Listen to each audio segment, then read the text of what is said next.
Hangisine bağlı?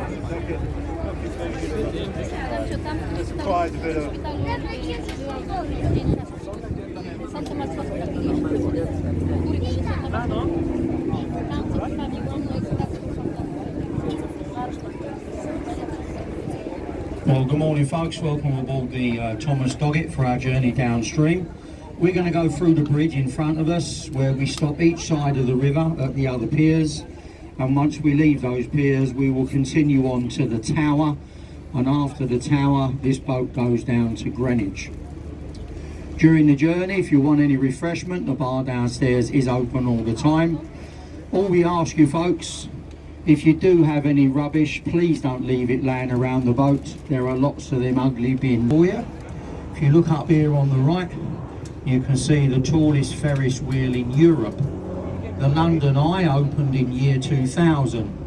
If you came here then, you had to queue up for 4 hours and it cost you £7.50 each. The good news today, there are no queues because it's now £25 each. That's why on a lovely day like today, you'll see lots of empty spaces. They do say if the air conditioning breaks down, you come off with a nice rosy cheeks and you're soft and plump after 30 minutes in a pressure cooker. Now over here on your left, if you look along the wall, you'll see a stone column with a golden eagle sitting on the top, and that is the Air Force Memorial. The eagle looking to the coast where the men gave their lives, and for some reason we point the bum of the eagle towards the Ministry of Defence. The grey ship along the left there, well, it's only just opening up, but that's London's busiest floating pub. They can take more money there in one day than most pubs in London will take in a week. Now the last building on the left with all those little black spires, it's called Whitehall Court.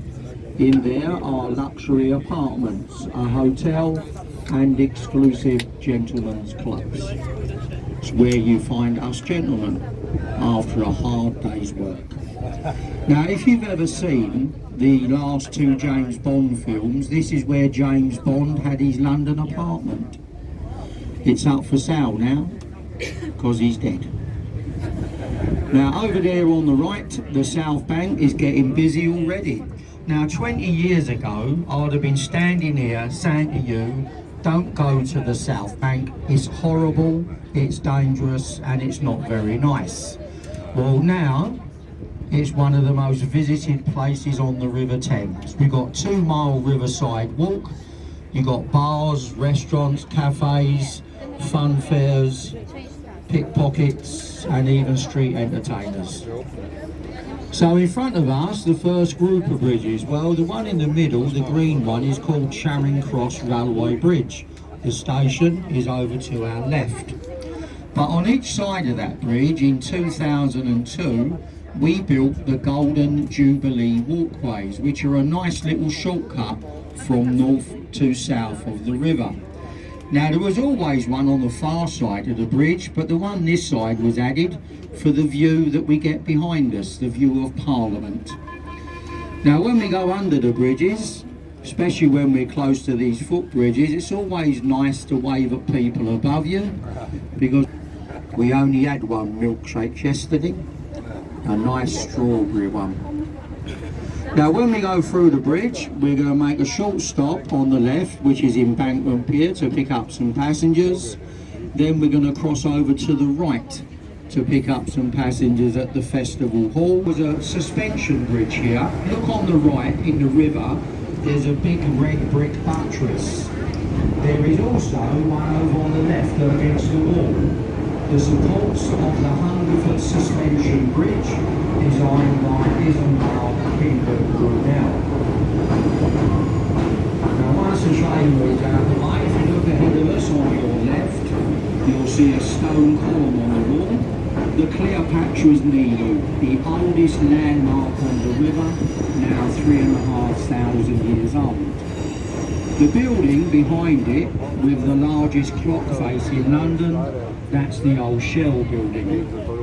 But next door to Shell, the building with the flat green roof, that's the famous Savoy Hotel. If you want to pop in the Savoy to the famous American bar, I was in there last week having a lovely gin and tonic. It was only £27. You got it in a wonderful crystal glass, which you can take home with you, providing you don't tell them you're taking it. But I've only got to go back once more, then I've got a full set. So just bear with us, we'll pick these up and then we'll be crossing over to the south. Before they set off on their crusades across Europe. If you have a wander around there, you can get a guided tour. I've done it late last year. It's an absolutely fascinating place. Now over here on the right, this red building, well, we call it the Oxo building, and you can see why when you look on the top. Now that is the oldest advertisement in London. It's been up there since 1932 and it's never changed.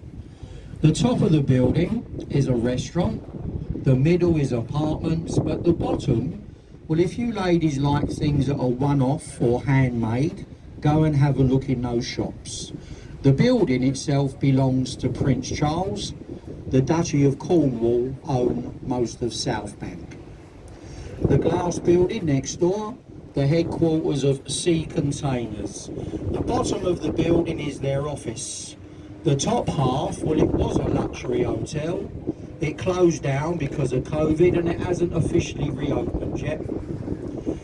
Over here on your left, the white building with the green roof, the original City School for Boys, which is now the headquarters of JP Morgan, the American bank.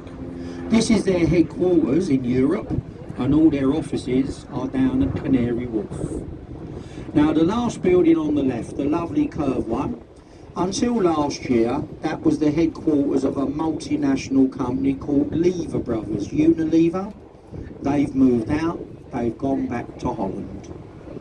Mr. Khan has driven them away. So this is Blackfriars Road Bridge. It opened in 1869. Look at the bridge supports each side of us. See the marble columns?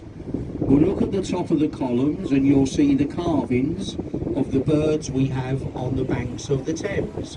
So if you look at this one on our left, you'll see the carvings of the swans. Ornaments on the bridges are only for you to look at, not for people crossing the river. Now the second bridge, the little red columns each side, this is all that remains of the first railway bridge designed by Isambard Kingdom Brunel. Now the last bridge is quite unusual because it was a railway bridge, it's now a railway station, and it's the only station in England that has a solar panelled roof. 1,200 solar panels, creating enough electricity to run the station. Doesn't make the trains run on time, but we can't have everything. Now on the right, this is still the South Bank Walk, but look along there, the building with the tall chimney, they're just cleaning it up. Well, this is Tate Modern. If you understand modern art, it's a wonderful place to go. If you don't understand modern art, the little pub on the right is a wonderful place to go. If you spend a couple of hours in there, you'll have a much better understanding of what's inside the Tate. Now to your left, we have a real work of art, St Paul's Cathedral. When I was growing up in London, St Paul's was the tallest building because no building was allowed higher than the Cross of St Paul, 365 feet.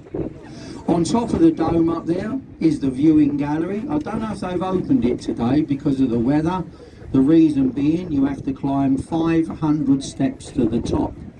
And the thing that hurts, you have to pay £20 each for the privilege. Now this is the newest bridge on the river.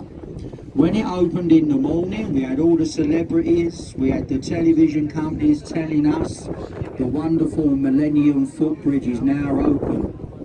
3 hours later they disappeared and we closed the bridge for safety reasons. It was swaying from side to side so violently it got renamed the Wibbly Wobbly Bridge.